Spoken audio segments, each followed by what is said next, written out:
ये एक प्यारे परदेसी भाई का सवाल मौसूल हुआ है जी। उन्होंने पूछा है कि आउट पास बनने के बाद क्या नकल कफाला पॉसिबल है या नहीं है। देखिए मेरे प्यारे परदेसी भाइयों, सबसे पहले तो ये जानिए ना कि सऊदी अरब में आउट पास, जिसे आमतौर के ऊपर सफरनामा या एग्जिट परमिट भी कहा जाता है, इसे हासिल करने का जो मकसद होता है ना, वो आम तौर के ऊपर उन अफराद की वापसी के लिए होता है जिनके पास ना तो इकामा होता है या फिर वो गैर कानूनी तौर के ऊपर मुकीम होते हैं और लीगल होना चाहते हैं।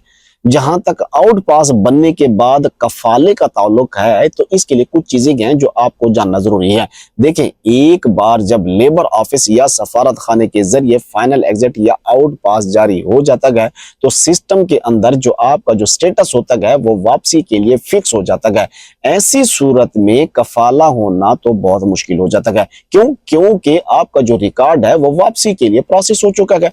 लेकिन एक चीज है, कानूनी तौर के ऊपर जो तरीका कार है वो ये है, अगर आप अपनी कंपनी बदलना चाहते हैं, अपना कफील बदलना चाहते हैं, कफाला लेना चाहते हैं, तो बेहतर है आउट पास बनवाने से पहले ही कफाला करवा लें, उससे रिक्वेस्ट मंगवा लें के ऊपर, या इस तरह का जो आप अपना जो है वो हाल बना लें। लेकिन उसके बाद जो अगली चीज है वो याद रखें। देखिए मेरे प्यारे परदेसी भाइयों, अगर आपका आउट पास बन चुका है लेकिन अभी तक आप सऊदी अरब से बाहर नहीं गए, सऊदी अरब में मौजूद हैं, और जो आपका नया कफील है आपका केस लेबर ऑफिस में पेश करके पुराने स्टेटस को कैंसिल करवाने की अगर सलाहियत रखता है, तो तकनीकी तौर के ऊपर कुछ गुंजाइश निकल सकती है। ताहम ये एक बहुत पेचीदा अमल होता है और इसके लिए जो नया कफील है उसका बाअसर होना या फिर लेबर ऑफिस की खसूसी इजाजत जरूरी होती है। अदरवाइज इसके अलावा आपके पास और कोई रास्ता नहीं होता मेरे प्यारे परदेसी भाइयों, क्योंकि आउट पास बनने के बाद जो आपका जो कफाले का जो प्रोसेस है वो एक सिंपल प्रोसेस नहीं होता, वो बहुत ज्यादा क्रिटिकल हो जाता है। बाकी आपका भाई हमेशा कोशिश करता है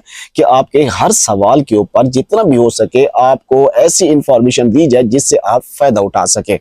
अगर आप मजीद सऊदी अरब के कवानीन, इकामा, हरू, मतलू, पासपोर्ट वगैरह के बारे में मालूमात जानना चाहते हैं तो अपने इस भाई के चैनल अकाउंट को फॉलो सब्सक्राइब जरूर कर लें। दुआ करते हैं अल्लाह तबारक व तआला तमाम परदेसी भाइयों को अपनी हिफ्ज़ व अमान में रखे। मुझे दीजिए इजाजत। अल्लाह हाफिज।